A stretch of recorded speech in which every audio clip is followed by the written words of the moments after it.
The new jobs report is out, and the numbers are fairly mixed. The Labor Department says the U.S. economy added 50,000 jobs in December. That was slightly lower than anticipated.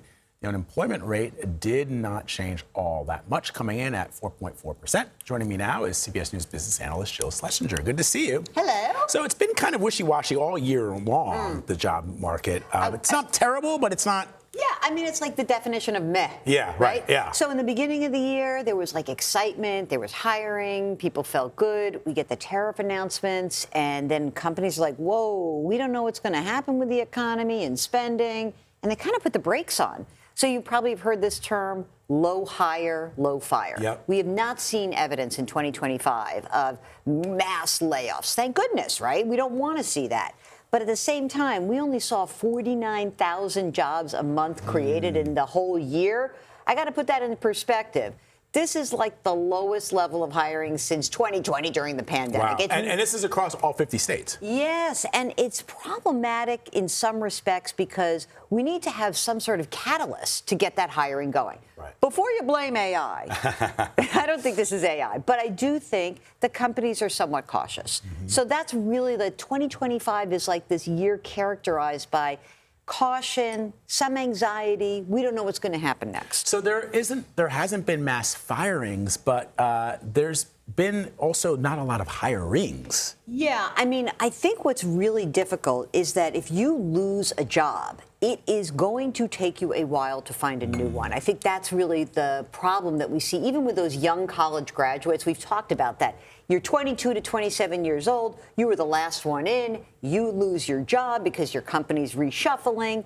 Now it's going to take you a while to find a job because we don't have as many job openings. And we are seeing specifically in that group a higher than average unemployment rate for folks who killed themselves, got the college degree. They did what they were supposed to do. And it is tough out there. That said, I think that this year might be different. I am not a Pollyanna. You know me very well. No, I'm an old trader, which means I am cynical by nature. Right. I think that this year could start to shift a little bit. Huh.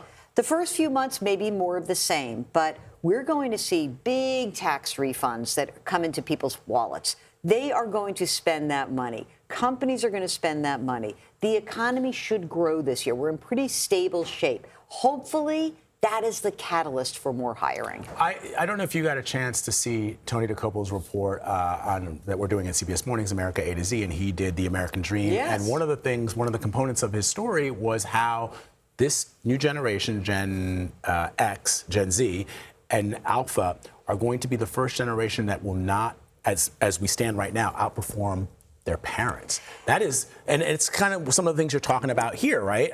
They're saddled with debt. People aren't hiring, at least now. Right. And it's very difficult if you believe that the American dream, which is a made-up term, I get that, is really one of the cornerstones is buying and affording a home.